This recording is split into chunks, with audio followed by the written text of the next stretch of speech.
Hi hello सगळ्यांना नमस्कार. तर आज आपण गार्डनमधल्या पालकची भाजी बनवणार आहे. तर भाजी खरंच खूप छान आहे आणि कारले पण आलेत आपल्या गार्डनमध्ये. तर कारल्याची पण रेसिपी पण एकदा मी नक्की देईन. तर चला सुरुवात करूया. तर भाजी मी घरामध्ये आणून पाण्यामध्ये भिजत टाकली आणि तिला आपण आता शिजवून घेणार आहे. इथं मी पाणी उकळायला ठेवलं आहे. उकळले तर त्यात आपण भाजी टाकून घेऊया. ह्यात सगळी भाजी आपण घालून घेऊया. जास्त वेळ काय आपल्याला भाजी ही ठेवायची नाही, थोडीशी वर खाली करायची आणि काढून घ्यायची, कारण मग काळी पडते ती त्यामुळे. तर आपली भाजी ही शिजलेली आहे, आपण काढून घेऊया. गॅस मी बंद केला आहे. आता आपण भाजी ही काढून घेऊया ताटामध्ये. इथं मी सगळी भाजी ताटामध्ये काढून घेतलेली आहे. आता ही जास्त गरम आहे, थोडीशी थंड व्हायची आपण वाट बघूया, कारण मिक्सरला फिरवायची हिला, कारण मिक्सरला बारीक करायची भाजी. तर ही भाजी आहे ती आपण आता मिक्सरच्या भांड्यामध्ये घालून घेऊया.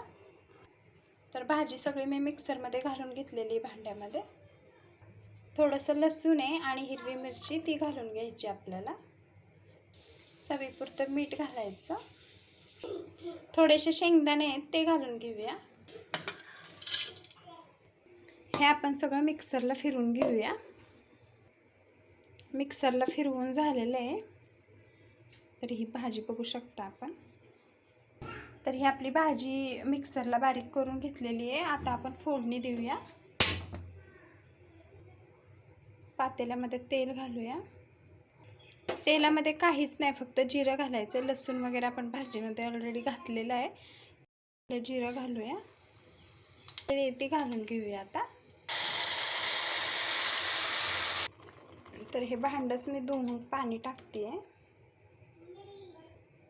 मीठ वगैरे कमी असेल तर आत्ता घालू शकता.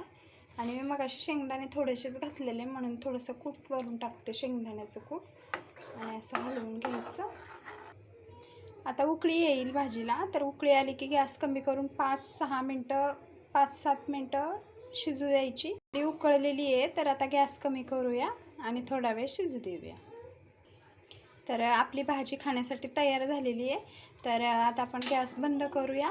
आणि अशी भाजी कोण कोण बनवतं ते मला नक्की कमेंट करून सांगा. चॅनलला सबस्क्राईब करा. तर पुन्हा भेटूया. धन्यवाद.